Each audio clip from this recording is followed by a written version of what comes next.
Hello dear students, आज हम दो चर वाले रैखिक समीकरण युग्मों के बारे में पढ़ेंगे।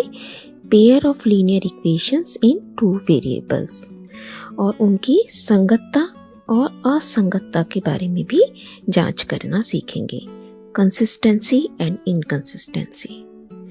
देखिए बेटा, सबसे पहले हम इसका मीनिंग समझते हैं। दो चर वाले रैखिक समीकरण युग्म, वन बाय वन हम एक एक टर्म को समझेंगे। दो चर, इसका मतलब वेरिएबल्स कितने होने चाहिए?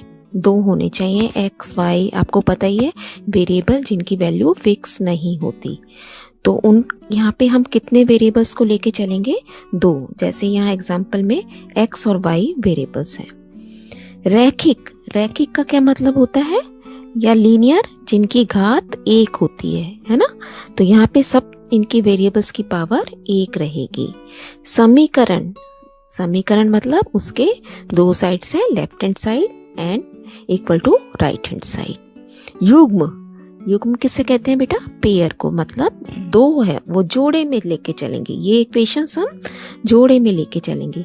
अगर सिंपली ये इक्वेशन है तो एक है ना, लेकिन इसके साथ ही हमें एक इक्वेशन और दी गई होगी और हम इनको सॉल्व करना सीखेंगे कि क्या कोई ऐसा आंसर आ सकता है हमारे पास जो कि दोनों इक्वेशंस को सेटिस्फाई करे, कॉमन सॉल्यूशन हो दोनों का।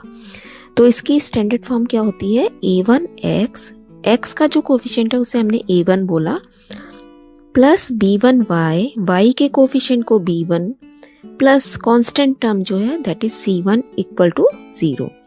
सेम वे जो सेकंड इक्वेशन है वहां हमने x के कोफिशिएंट को a2 बोल दिया बेटा, plus b2 y plus c2 equal to 0, where a1 a2 b1 b2 c1 c2 सारे वास्तविक संख्याएं हैं, रियल नंबर्स हैं।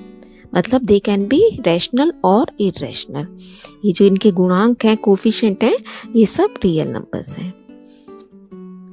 अब हम सीखेंगे कि क्या हम कुछ ऐसा चेकिंग कर सकते हैं जो हमसे पूछा जा रहा है। इन क्वेश्चंस को हमें सॉल्व करना है ना बेटा।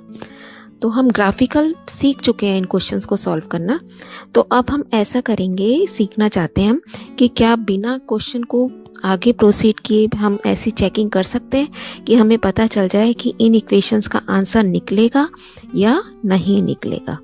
इसी को हम कहते हैं संगत या असंगत। अगर आंसर है तो वो संगत है, अगर इक्वेशंस का आंसर नहीं है तो वो असंगत इक्वेशंस हैं। तो बेटा पहली कंडीशन हम सीख रहे हैं जहां a1 अपॉन a2, a1 क्या है? x का कोफिशिएंट, और a2 क्या है? दूसरी इक्वेशन में x का कोफिशिएंट है ना, वो बराबर नहीं है b1 अपॉन b2 के। अभी हम क्वेश्चंस करेंगे, आपको बहुत इजीली समझ आ जाएगा। That means coefficient of x a1 by a2 is not equal to coefficient of y b1 by b2। अगर ये दोनों टर्म्स इक्वल नहीं आती तब हम कहते हैं कि ये संगत इक्वेशंस हैं, यानी कि कंसिस्टेंट हैं और इनका एक हल होगा। They are having only one solution, और हम इस क्वेश्चन को सॉल्व कर पाएंगे। नेक्स्ट देखिए, अगर हमारे पास ऐसा होता है कि इनका तीनों का रेशो दो का तो इक्वल है पहले दोनों का, लेकिन वो तीसरे के बराबर नहीं है। तीनों का रेशो हमने निकाला है ना, स्टैंडर्ड फॉर्म में रखने के बाद आपने तीनों का रेशो निकाला, तो तब हम क्या देखते हैं कि पहले दोनों तो बराबर है रेशो, लेकिन वो तीसरे के इक्वल नहीं है। इस केस में रैखिक समीकरण युग्म असंगत होगा और इसका कोई हल नहीं होगा। ये कैसे होंगे इक्वेशन? इनकंसिस्टेंट और they will not have any solution. हम इन क्वेश्चंस को आगे सॉल्व नहीं कर पाएंगे और यही लाइन लिखकर अपना क्वेश्चन छोड़ देंगे। नेक्स्ट देखिए, हमारे पास इक्वेशंस दे रखी हैं, लेकिन अब हमने जब कंडीशन लगाई तो हमें पता चला कि तीनों के रेशो, तीनों के अनुपात बराबर हैं। a1 by a2 is equal to b1 by b2 equal to c1 by c2। इस कंडीशन में संगत है और इसके अनेक हल भी होंगे। हल कैसे होंगे? अनेक, कंसिस्टेंट विथ मैनी सॉल्यूशन। अब देखिए, फाइनल हमने एक चार्ट बना लिया बेटा।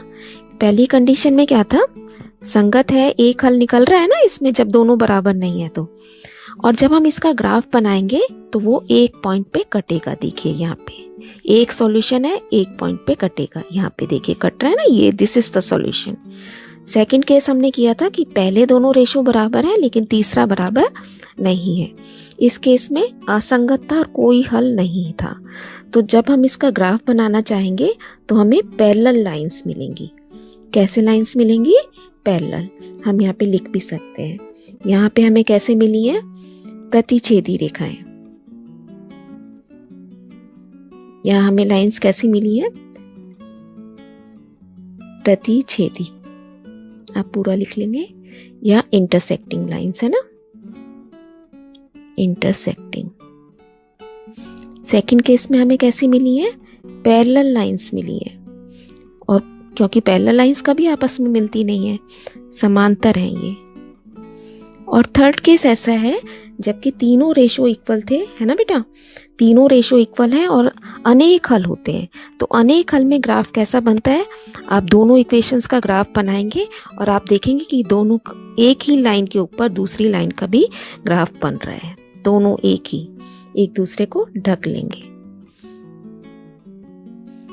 One line.